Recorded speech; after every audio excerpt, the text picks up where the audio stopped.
2 linggong nagpalutang-lutang sa dagat ang 5 mangingisdang Pinoy matapos mabangga ng hindi pa natutukoy na barko ang kanilang bangka sa Mindoro.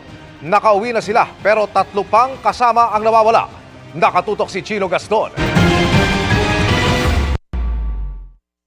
Noong February 14, 5 Pilipinong mangingisda mula Naik, Cavite ang nasagip ng Vietnamese fishing vessel na Dong An sa karagatan ng Spratly Islands.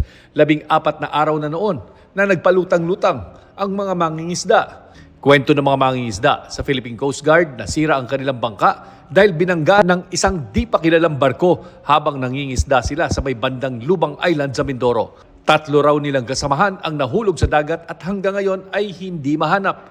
Para mabuhay, kumapit daw sila sa sirang bangka at kumain ng isda at lumot. Meron po silang mga natirang pangawil doon. So yun po yung way of survival, and then kumakain din po sila ng mga lumot-lumot. May na-receive tayo na information coming po dito sa agent ng MV Dongan na may na-rescue po sila na 5 Filipino fishermen in areas of Spratly Islands. Hapon po, 6:30 a.m., sinundo po sila ng barko ng Philippine Coast Guard, ang BRP Boracay. Kahapon nakabalik na sa kanilang pamilya ang mga mangingisda pagkatapos sumailalim sa debriefing sa PCG sa Sangley Point, Cavite.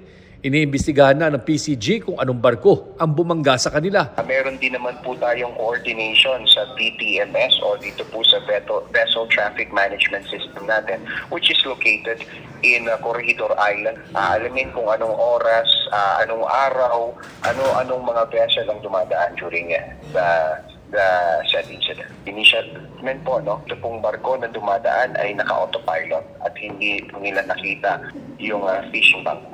Ang National Maritime Council nanawagan sa mga mangingisda ng iba yung pag-iingat at siguruhing sumusunod sa maritime regulations para na rin sa kanilang kaligtasan.